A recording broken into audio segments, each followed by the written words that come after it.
전도서 7장 1절로 10절까지의 말씀입니다. 악어가 한 여인의 아이를 훔치고는 이렇게 말합니다. 내가 아기를 잡아먹을지 말지를 맞추면 내가 아이를 돌려주겠다. 여인은 이렇게 말합니다. 너는 내 아기를 잡아먹을 거야. 그리고 절규합니다. 그러자 악어는 고민에 빠집니다. 내가 아기를 그냥 돌려주면 저 여인이 틀린 것이니 아기를 잡아먹어야 하고, 내가 아기를 잡아먹으면 저 여인이 맞힌 것이니 아기를 그대로 돌려주어야 하기 때문입니다. 악어는 계속해서 고민하다가 너무나 머리가 아파서 그냥 아기를 돌려줬다고 하는 이야기입니다. 이 이야기는 고대 그리스에서 회자되던 역설을 설명하기 위한 이야기입니다. 동양에서는 보통 모순이라고 이야기를 합니다. 우리가 잘 아는 대로 거리에서 한 대장장이가 창과 방패를 만들어서 팝니다. 그런데 창과 방패를 사려고 모여든 사람에게 대장장이는 이렇게 말합니다. 자신이 만든 창은 모든 방패를 다 뚫을 수 있다는 것입니다. 누군가가 창을 비싼 값에 사갔습니다. 그러자 이 대장장이는 다시 방패를 팝니다. 그러면서 뭐라고 말합니까? 이 방패는 어떤 창이든지 다 막을 수 있습니다. 자신이 만든 방패는 모든 창을 막아내고 자신이 만든 창은 모든 방패를 다 뚫는다 하였으니 과연 뭐가 맞는 말일까요? 이처럼 모든 방패를 뚫을 수 있는 창, 모든 창을 막을 수 있는 방패가 함께 존재한다는 것은 말이 되지 않습니다. 그래서 이것을 우리는 모순이라고 이야기를 합니다. 이처럼 역설은 의미가 모순되고 이치에 맞지 않는 것처럼 보이는 이야기들입니다. 그런 면에서 오늘 함께 읽은 전도서 7장 1절로 10절까지에 나오는 7가지의 삶의 역설적 진리들은 우리의 흥미를 충분히 이끌어냅니다. 역설이지만 그 속에 담겨있는 진리는 하나님께서 우리에게 주시는 삶의 지혜이기 때문에 그렇습니다. 오늘 본문이 이야기하고 있는 7가지 삶의 역설적 진리는 다음과 같습니다. 첫째는 좋은 이름이 좋은 기름보다 낫다는 것입니다. 사실 좋은 이름과 좋은 기름은 비교의 대상이 되지 않습니다. 그런데 오늘 본문을 기록한 전도자는 좋은 이름과 좋은 기름을 비교합니다. 좋은 이름은 그 사람의 인격을 말합니다. 그 사람이 죽고 난 이후에 이 땅에 남기는 그의 명성과 또 우리가 흔히 말하는 것처럼 사람이 남기는 그 이름입니다. 그리고 좋은 기름은 모든 사람들이 추구하는 재물을 의미합니다. 고대 이스라엘은 좋은 기름을 금이나 은처럼 재산을 축적하는 용도로 사용했습니다. 적은 양으로도 많은 가치를 지니기 때문입니다. 그런데 이런 좋은 기름보다 그 사람의 인격, 그 사람이 남기는 이름이 더 낫다고 전도자는 말합니다. 성경에는 좋은 기름보다 이름을 남긴 많은 사람들이 등장합니다. 먼저 마태복음 26장에 나오는 예수님의 머리에 300데나리온의 값어치가 되는 향유를 부은 마리아라고 하는 여인입니다. 예수님께서는 다른 이들이 이 여인을 책망할 때 이렇게 말씀하십니다. 온 천하에 복음이 전파되는 곳에는 이 여인이 행한 일도 말하여 저를 기념하리라. 누가복음 16장에는 우리가 잘 아는 것처럼 거지 나사로와 부자의 이야기가 나옵니다. 그 이야기가 이상한 것은 거지 나사로는 이름이 있습니다. 그런데 부자는 이름이 없습니다. 아무것도 갖지 못하고 비참하게 보이는 인생을 살았던 거지는 그 이름이 남았지만 모든 것을 갖고 살았던 부자는 그 이름을 남기지 못합니다. 구약 룻기서에서도 자신의 재산에 손해가 있을까 싶어 롯과 결혼할 우선권을 가진 기업 물을 자에 대한 이름은 등장하지 않습니다. 오히려 룻과 결혼한 보아스의 이름이 등장하고 예수님의 조상이 됩니다. 예수님도 이 땅에 좋은 기름이 아닌 아름다운 이름을 남기셨습니다. 좋은 기름을 모으는 일보다 예수님은 거룩한 삶을 택하셨고 이 세상에 아름다운 이름을 남기셨습니다. 이것을 바울은 빌립보서 2장 5절에서 11절에 이렇게 말씀합니다. 너희 안에 이 마음을 품으라. 곧 그리스도 예수의 마음이니 그는 근본 하나님의 본체시나 하나님과 동등됨을 취할 것으로 여기지 아니하시고 오히려 자기를 비어 종의 형체를 가져 사람들과 같이 되었고 사람의 모양으로 나타나셨음에 자기를 낮추시고 죽기까지 복종하셨으니 곧 십자가에 죽으심이라. 이러므로 하나님이 그를 지극히 높여 모든 이름 위에 뛰어난 이름을 주사 하늘에 있는 자들과 땅에 있는 자들과 땅 아래에 있는 자들로 모든 무릎을 예수의 이름에 꿇게 하시고 모든 입으로 예수 그리스도를 주라 시인하여 하나님 아버지께 영광을 돌리게 하셨느니라. 예수 그리스도, 그 이름으로 만민이 구원을 받게 하셨습니다. 하나님께 영광을 돌리게 하셨습니다. 우리도 세상을 영원히 살 수는 없습니다. 그래서 떠나간 뒤에는 어떤 식으로든 우리의 이름이 많은 사람들에게 남게 될 것입니다. 좋은 기름보다 좋은 이름을 남길 수 있는 성도님들이 되시기 바랍니다. 하나님의 생명의 책에 이름을 남기는 성도님들이 되시기 바랍니다. 다른 이들에게 거룩한 믿음의 어머니요 믿음의 성도였다고 하는 이름을 남기실 수 있기를 바랍니다. 그래서 전도자는 말합니다. 좋은 이름이 좋은 기름보다 낫습니다. 두 번째는 죽는 날이 출생하는 날보다 낫다고 전도자는 말합니다. 죽는 날이 출생하는 날보다 낫다. 이 말씀은 출생하는 날은 무조건 나쁘다고 하는 염세주의적인 표현은 아닙니다. 왜 죽는 날이 출생하는 날보다 나을까요? 출생하는 자는 이 세상 죄악 가운데 나서 죽는 날까지 죄종으로 노예로 살아가지만 예수를 그리스도로 고백하며 구원받고 죽는 자는 더 이상 상관없이 주님이 예비하신 영원한 나라에서 살아갈 것이기 때문에 그렇습니다. 그래서 요한 1서 3장 2절은 이렇게 말합니다.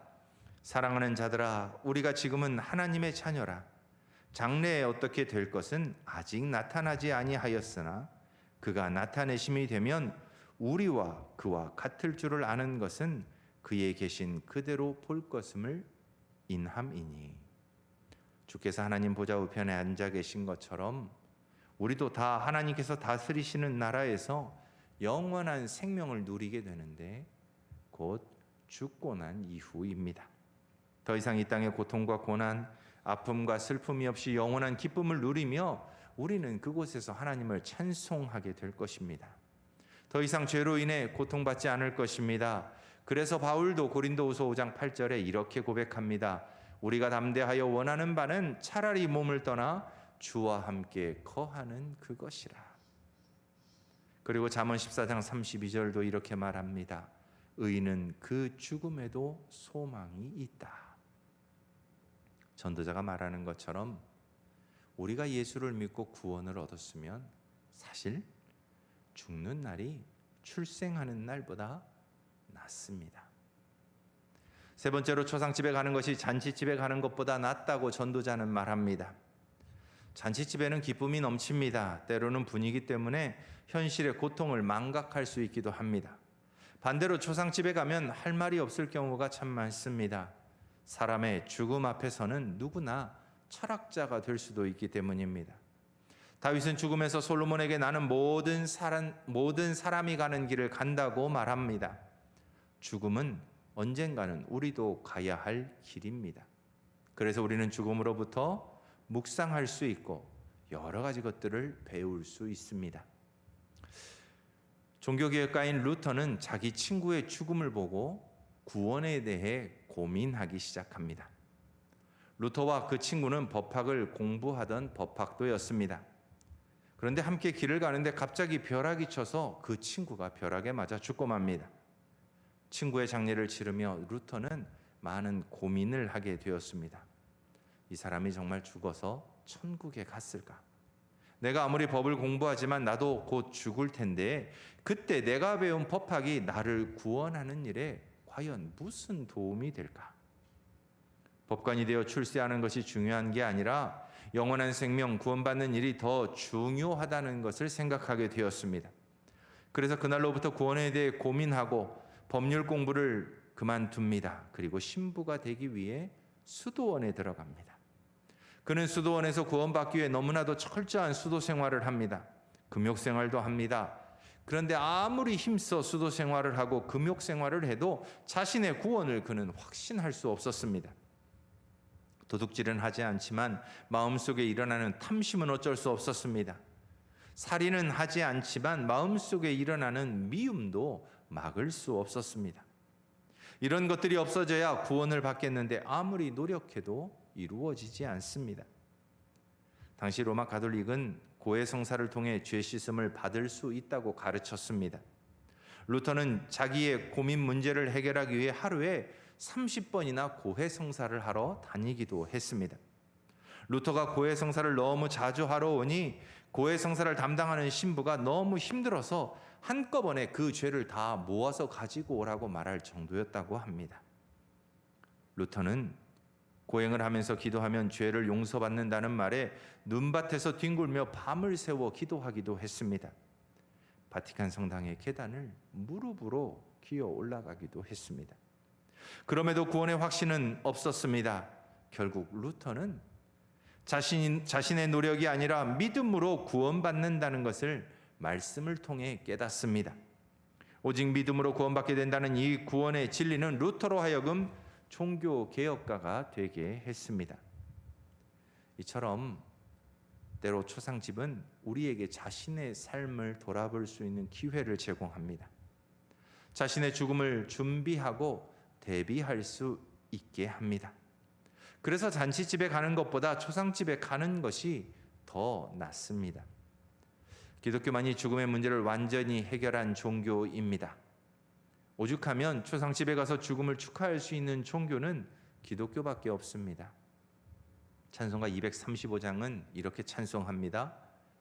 보아라 즐거운 우리 집 밝고도 거룩한 천국에 거룩한 백성들 거기서 영원히 영광에 살겠네. 거기서 기쁘고 즐거운 집에서 거기서 영원히 영광에 살겠네. 예수님을 믿고 구원받은 사람은 죽음 저편에 무엇이 있는지 알고 있습니다. 그래서 죽음이 끝이 아니라 영원한 생명을 향한 시작이라는 것을 분명하게 합니다. 그래서 죽음 이후에 대한 소망을 갖고 삽니다. 주님께서 말씀하신 나를 믿는 자는 죽어도 산다고 하신 그 말씀을 그대로 믿습니다. 그래서 예수 믿는 사람은 나이를 먹을수록 주님의 나라에 더 가까이 간다는 기쁨으로 삽니다.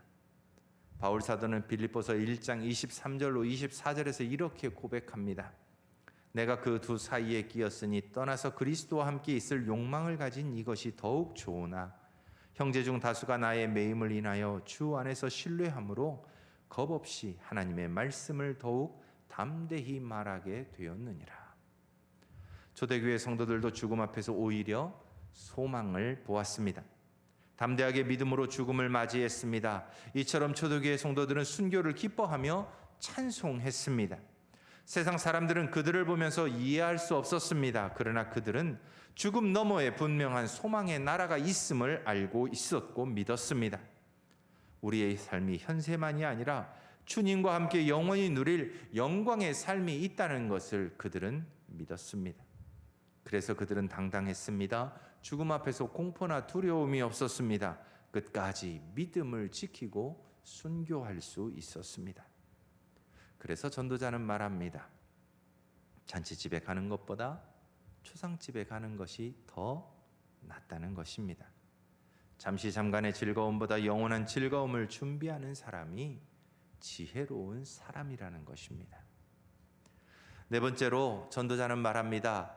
슬픔이 기쁨보다 낫다고 말합니다. 누구나 기뻐하며 살고 싶어 합니다. 기뻐하는 사람들을 만나면 우리도 함께 기뻐합니다. 에너지도 충전됩니다. 그래서 기운이 납니다. 우리의 행복 지수도 높아집니다. 그러나 슬퍼하는 사람을 만나면 우리도 슬퍼집니다. 힘이 빠집니다. 만나고 나면 지쳐서 사실 또 만나기가 두렵습니다. 그래서 누구나 기뻐하는 사람을 만나고 싶지 슬퍼하는 사람을 만나고 싶어 하지 않습니다. 그런데 성경은 슬픔이 기쁨보다 낫다고 말씀합니다. 슬픔은 대부분 눈물을 동반합니다. 슬픈 사람의 눈물에는 진실이 있습니다. 그래서 하나님의 은혜를 많이 받으면 눈물을 흘립니다. 죄를 깨닫고 용서를 깨달으면 눈물이 납니다.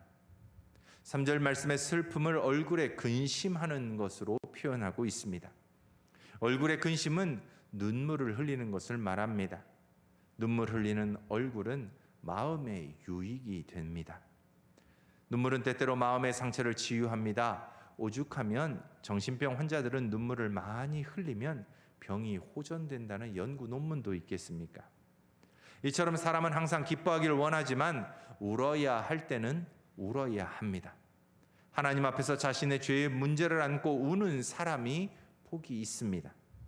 애통한 자는 복이 있나니 천국이 저의 것이 된다고 했습니다. 이처럼 때때로 슬픔이 기쁨보다 우리의 삶에 더 나을 때가 있습니다. 5번째로 지혜로운 사람의 책망을 듣는 것이 우매자의 노래를 듣는 것보다 낫다고 전도자는 말합니다. 코로나19는 한국의 대중음악을 더욱 발전시켰습니다. 원래 노래는 국경이 없습니다. 세계적인 그룹이 된 BTS만 봐도 이제는 국경을 넘어 팬을 가진 그룹들이 참 많습니다.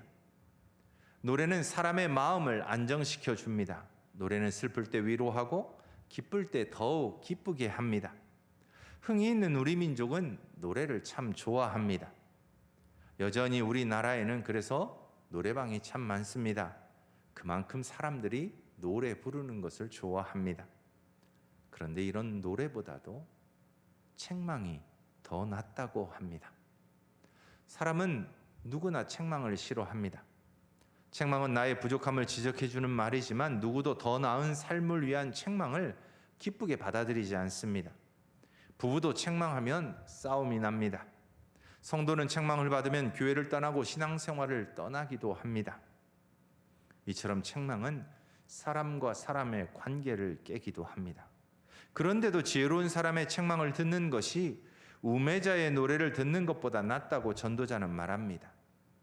왜냐하면 책망은 우리의 잘못을 깨닫고 돌이킬 수 있는 기회를 주기 때문입니다. 책망은 우리의 부족함을 깨닫고 채울 수 있는 또 다른 기회가 되기 때문입니다.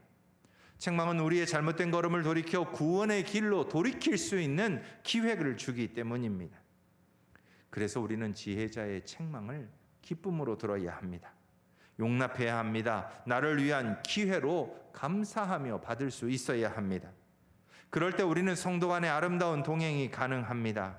주님이 부르시는 그날까지 끊임없이 서로를 세우고 연약함을 함께 지는 믿음의 동반자를 우리는 만날 수 있습니다. 그래서 오늘 전도자는 말합니다. 지혜로운 사람의 책망을 듣는 것이 우매자의 노래를 듣는 것보다 더 낫다는 것입니다. 우리의 귀에 즐거운 소리만이 아니라 우리의 귀에 거슬러도 때로는 우리의 감정이 상한다 하여도 우리가 하나님의 바른 뜻을 찾아갈 수 있도록 돕는 지혜자의 책망은 그 어떤 것보다도 귀중하다고 전도자는 말합니다. 6번째로 전도자는 일의 끝이 시작보다 낫다고 말합니다. 보통 새로운 해를 맞이하게 되면 많은 사람들이 1년 계획을 세웁니다. 그리고 자신의 삶을 돌아보며 여러 가지 다짐도 합니다.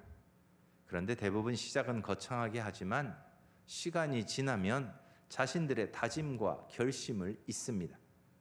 말 그대로 시작은 창대하게 했지만 끝이 초라한 경우가 너무나 많습니다. 그런데 성경은 작게 시작해서 큰 열매를 맺는다고 말씀합니다. 마치 겨자씨 비유와 같습니다. 작은 겨자씨가 심겨지면 자라서 나무가 됩니다. 잎이 납니다. 그리고 여러 가지들이 점점 더 굵어져서 아주 큰 나무가 됩니다. 그래서 온갖 새들이 그곳에 와서 쉴 수 있는 나무가 됩니다. 예수님께서 승천하신 후 온 땅을 향해 복음을 들고 나아간 사람들은 마가의 다락방에 모였던 120명 정도였습니다. 성령의 충만함을 받은 사람들이 복음을 전하기 위해 나아갔습니다. 예루살렘에서 온 유다로 사마리아와 땅끝까지 복음을 전했습니다. 어찌 보면 고기를 잡던 베드로에게 나를 따르라 말씀하셨던 예수님의 부르심이 온 열방을 향해 복음이 증거되는 놀라운 역사의 시발점이었는지도 모릅니다. 우리 기독교를 종말론적인 종교라고 말합니다. 우리의 현실이 끝나는 때가 있다는 것입니다. 즉 우리의 현실에 대한 결산과 심판의 때가 있다는 것입니다. 그래서 우리의 삶의 결산은 시작이 아닌 끝에 있습니다. 내가 행한 모든 일에 대해 끝에 심판을 받습니다. 그래서 우리가 자주 쓰는 왕년에 소시적에 내가 한참 때에 이런 단어가 필요가 없습니다. 그저 내게 주어진 날 동안 마지막 심판의 날을 준비하며 하루하루 우리는 최선을 다해야 합니다. 하나님 앞에서 오늘이 여러분들의 끝날이라면 어떻게 끝맺음을 하시겠습니까? 끝이 시작보다 낫다는 전도자의 권면을 깊이 생각해 보십시오. 오늘 하루도 우리가 하나님께 영광 돌리는 삶을 살았는지를 돌아보십시오. 마지막 끝이 시작보다 더 중요합니다. 마지막으로 전도자는 말합니다. 참는 마음이 교만한 마음보다 낫습니다. 본문에 나타난 교만한 마음은 감정에 관한 것입니다.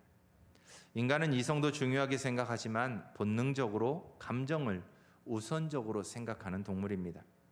그래서 이성적으로는 이해도 하고 용서도 하고 협력도 하고 화해도 하지만 감정에 문제가 생겨나면 다른 사람과 아무것도 할 수 없습니다. 사람은 누구나 조금만 나에게 상처를 주는 일이 있거나 섭섭한 일이 있으면 참기가 어렵습니다. 특별히 누가 나를 무시하면 더욱더 못 참습니다. 그리고 이렇게 참지 못하는 이유는 오늘 전도자는 교만한 마음 때문이라고 말합니다. 별것도 아닌 작은 일에 섭섭한 마음을 갖고 화를 내는 것도 바로 교만한 마음 때문이라는 것입니다. 그래서 오늘 본문에는 그런 교만한 마음보다는 참는 마음이 낫다고 말합니다. 참는 마음은 관용을 말합니다. 상대의 실수나 과오를 참아주는 것이 관용입니다. 사랑입니다. 온유함입니다.